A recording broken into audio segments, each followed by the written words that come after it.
I'm Dr. John Izzo. I am a speaker, I am an author, I am a business advisor, and I am a baby boomer. That's right.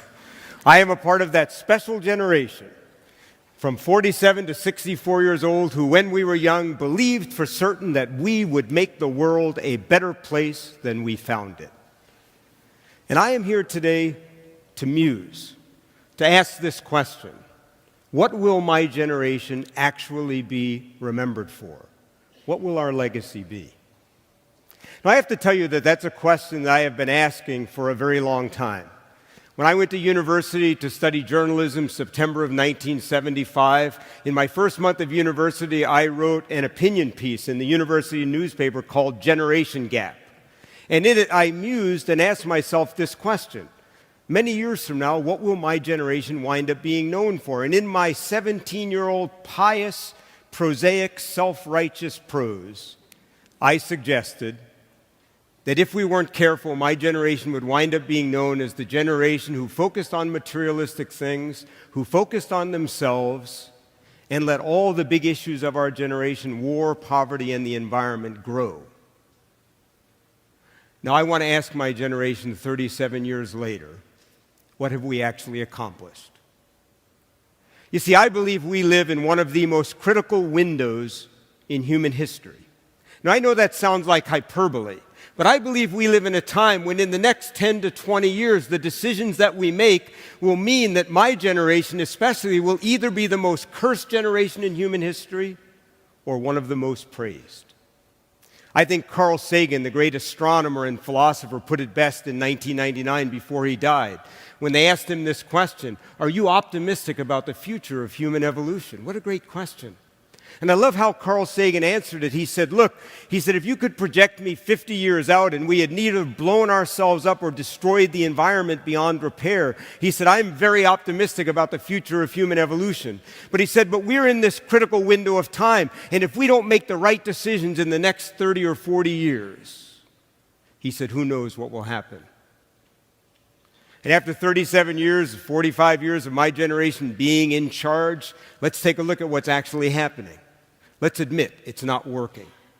Now, I don't want to bore you with the brutal facts, but let's lay some things on the line.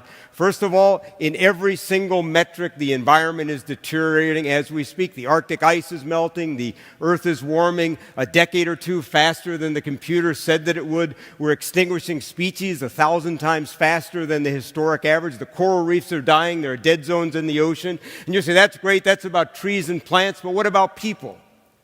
No, I don't mean to be offensive, because I am not at all ashamed about being in this beautiful theater today and having a nice lunch like we did a while ago. But can we face a fact? It is not working. There are 6.5 billion people in the world and growing by about a city the size of Vancouver every 10 days. And it's not working. 1 of every 6 human beings of the 6 billion on the planet live on less than $1 a day. 1 of every 2, almost 3 billion of us, live on less than $1,000 a day and have no access to sanitation or electricity. And by the way, it's all about to get a lot worse. You don't believe me? Think about this. Let's talk about a demographic time bomb that most of us go through our day hardly ever thinking about. Here's the demographic time bomb: 52%.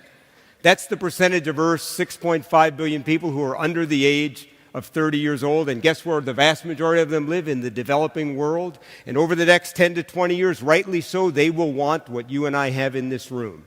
They will want a car, they will want technology, they will want a house, they will want to move from a starch to a protein diet. And as they do it, every single problem that we have right now in the world will get worse. And by the way, those people under 30, they will also have children, and that's why by 2050 there will be, hold your breath, 10 billion of us, or 53% more people than there are right now. And by the way, 80% of the world already lives in societies where the gap between the rich and the poor is growing. Now, enough of the depressing news, but here's the important question: which generation is most responsible for and most able to do something about this problem? And by the way, here's the really nice news for people like me. This is an area where young people and old farts like me happen to agree. You see, when you ask teenagers who are the people most responsible to solve this problem and most able to, 80% of them say young people. We are going to go out and change the world. Only 1 in 5 of them say that people my age are most responsible and most able to solve this problem. And I would love to thank those teenagers for letting us off the hook. But you know what? We are already way off the hook. In that same survey, when they asked people my age, 45 to 65, which generation is most responsible and most able to fix this problem, guess what we said? Only 15% of us, or only 1 in 6 said us. 85% of us said not us, someone else. And when I read this, I thought, this is unbelievable. This is insane. This is incredible. How can the generation that holds 80% of the wealth in the world, how can the generation that runs almost every major corporation in the world, that has the most political muscle in every developed democracy in the world, how can the generation that is going to be the healthiest, longest lived, most educated, and wealthiest older generation in human history actually believe that we're not the ones? And so I started thinking to myself, who could be our mentors in stepping up? And I thought of an unlikely source. I started thinking about our parents. Now, baby boomers, let's admit, we made fun of our parents. Well, let's be honest. We still make fun of our parents. Sorry, Mom, she's in the room. We do. You dress a little funny. You have old-fashioned values about money. We made fun of you, but here's the truth. History has already decided what the baby boomers' parents' generation is going to be known for. You see, this is the generation that lived through the Great Depression and not only endured it, but built the giant safety nets in the developed world that pretty much kept us from having another depression a couple of years ago. This is the generation that when they were only in their late teens and early 20s, totalitarianism started to spread all over the world, in Asia and in Europe. And millions of young people took the first foreign trip of their life at 17 and 18 and 20 and 25 years old, and left their innocence, their youth, and their blood, and often their lives on foreign shores. And back home, men and women bought war bonds and rationed gas, all, for the most part, to help people they would never meet. And that's why Tom Brokaw actually named that generation the greatest generation.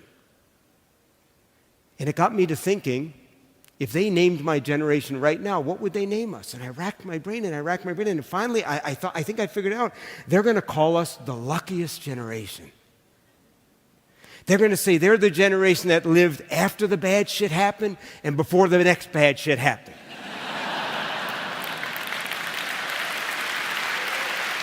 In fact, I got a better name. They're going to call us the lucky suckers. We were the luckiest generation in the developed world in human history, lived in the most stable, peaceful, wealthiest societies in human history, and right before we left in 30 years, we sucked the last breath of air out of the room, and then we left. And I asked myself the question, is that what I want my generation to be known for? You see, here's what I think. I think now is the moment for my generation to step up. I think now is the moment for my generation to decide to use our education, our wealth, our time, our encore careers to tackle the biggest problem that humanity has ever faced. It's time for my generation to use our political muscle. I mean, think about how we're using it now. In the United States right now, there's a presidential debate going on, and the issue of sustainability and reducing the gap between poverty, the two issues that Carl Sagan talked about, are not even on the table. And I'll tell you why they're not on the table. Because baby boomers who have the most political muscle and the most political will are in the kitchen having Chianti and Cabernet, talking about Social Security, talking about Medicare, while in the basement there's a herd of elephants under 30. They're fornicating and creating other herds of elephants. And we're not doing a damn thing about it. You see, I believe we need a veritable gray corps of wise elders. We need an entire generation of people my age to decide to use our encore careers, to create regenerative technologies, to use our time and our political muscle to make sure these conversations come into the room, to do the equivalent of sacrificing like our parents did for something greater than ourselves. And you might ask yourself, well, why in the world would my generation do that? I mean, this is the time when you're supposed to relax and start taking it easy, and I'll tell you why.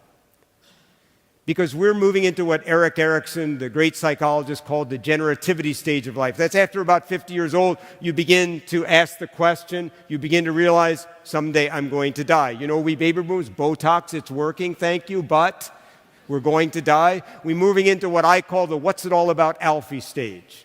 And if you're too young to have any idea what I mean, Google it when you get home. You baby boomers know what that means. It's that time of life when you begin to ask, 20 or 30 years from now when I'm looking back on my life, why will it have mattered that I was here? Now, you know, my stepfather was one of those people in the greatest generation. When he was only 20 years old, he volunteered to take the only foreign trip he would ever take of his life and storm the beaches of Normandy on the second day that they stormed those beaches. For 3.5 years, he fought until they came to the border of Germany, and after his second time that he was wounded, they sent him home. And the interesting thing is that, like so many people in that generation, he almost never talked about it. And yet once a week or once every other week, he would don that old army jacket. And he would go down to the VFW hall on Friday night and hang out with those old veterans. And I have to be honest, I never knew why. But I think I know now. I can think it's because all of his life until he died 10 years ago, he carried within him this pride. He carried within him this sense that when his generation had been called, when his time had been asked, he and his generation had stepped up, had gone there and made that choice. And I don't know about you, but when I'm 80 years old, I don't want to be sitting and apologizing for what my generation did. I don't want to be apologizing for the fact that all the time that we were in power, we thought somebody else should solve this problem. I don't want to apologize for the fact that everybody knew it was coming and we did nothing about it. You see, I think this is the moment for my generation. You know what's interesting? For our parents, it happened when they were very young. For us, it's happening just about the time we're supposed to sign up for the jumpsuit. You see, this is our moment. We will either be known as the luckiest generation, the lucky suckers, or we will be known as the wisest generation who chose before they died to solve the biggest problem humanity ever faced. We will either be known as a generation that thought they were special or a generation that wound up being special. We will either be known as a generation who took our oldest years and said, sign me up, give me the problem, let me solve it. Or we'll be known as a generation forever one big apology in human history. And all we were able to say is, we're sorry. So here's my advice.